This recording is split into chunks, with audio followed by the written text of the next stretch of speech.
ఇది ఇంతగా నాకు లెక్కరా ఇది ఇప్పుడే గంగ నదిలో మునిగి నా చిత్ర కన్ను నా త్రిశిరము ఆ ఒడ్డున పెట్టి గంగలో పోతున్నాడ్రా శక్తి మాతాకే ఆగు ఆగు తల్లి అటు కాదుగా తల్లి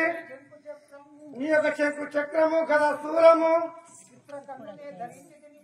చిత్రకన్నునే ధరిస్తే పరమ అరాలే కానీ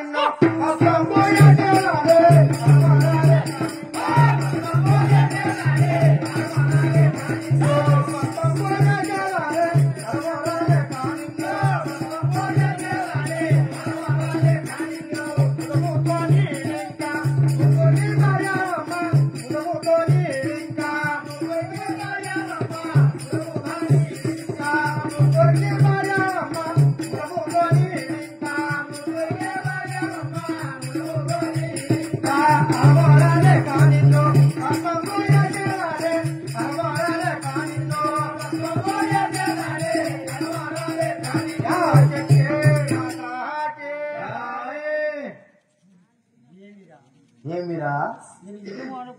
నేనేమో అనుకున్నాను గాని రద్దు చేస్తావనుకోని నా చిత్రకన్ను మా కుర్చీలో పోతా నా త్రిశూలము ఒడ్డున పెట్టి నాకు సనమాడి మోసం చేసినావు కదరా నా వశం కాకుండా ఉన్నది కదరా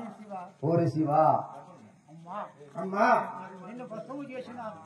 భస్మము చేసినాను ఎందుకోసమంటే కన్న తల్లివై నువ్వు పిల్లలను కోరుతున్నావు కాబట్టి నువ్వు మాత్రం మా ముగ్గురికి భార్యవై శక్తివై ఈ పుట్టబోయే త్రేతా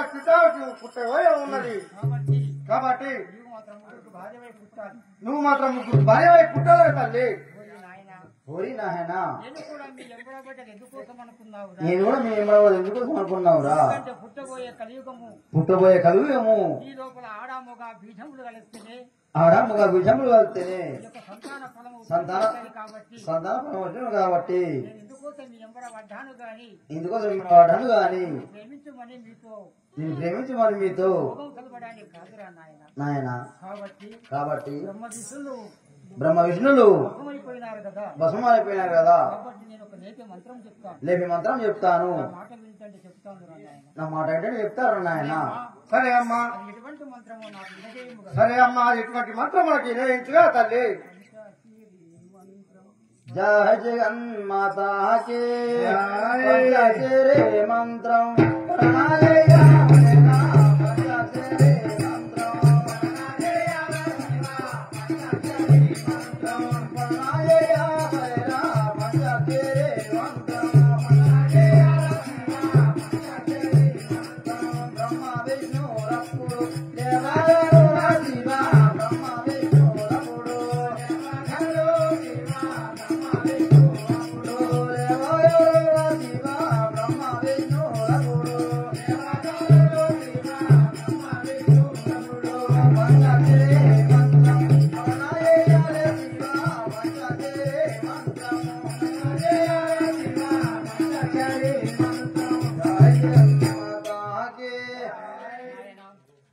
శివా ఏమంటున్నామ్మా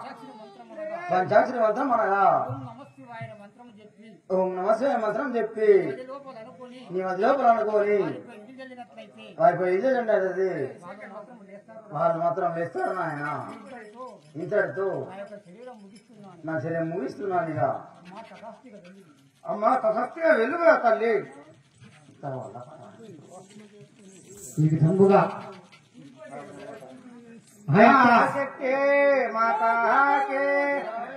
ఆ యొక్క భోళా శంకరుడు మాత్రము తన మనసు లోపల ఉన్నటువంటి ఈ రతి సుఖ భోగంలో నీతులు చేస్తాను నది లోపల స్నానమాడి నీ వచ్చినట్లయితే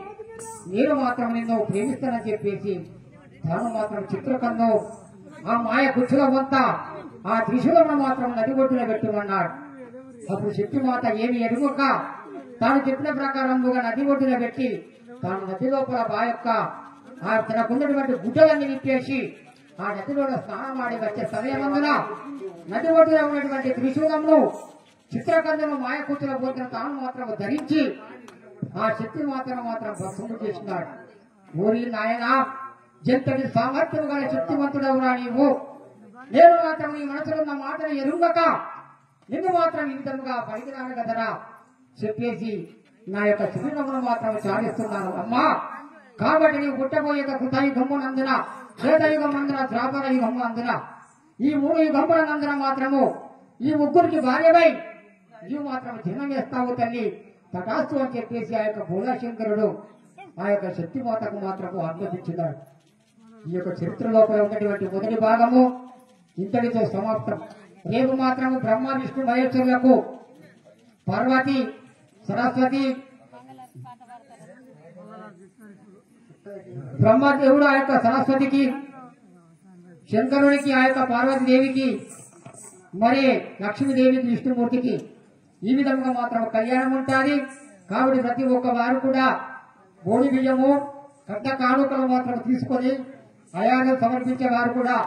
ఎందుకంటే త్రిమూర్తుల పెళ్లి కాబట్టి ప్రతి ఒక్క వారు కూడా ఆలోచించుకొని ఈ యొక్క నాటకములకు ప్రతి ఒక్క వారు సహాయం చేయాలని చెప్పేసి కోరుతున్నాము. మరి అదే విధముగా చంద రాసినటువంటి వాళ్ళు ఆ యొక్క ప్రతి ఒక్క వారు కూడా తీసుకుని రావాలని చెప్పి కోరుతున్నాము. మరి అదే విధముగా గంగాదేవి గోలవారు అయారం తీసుకొని రావాలని చెప్పేసి కోరుతున్నాము.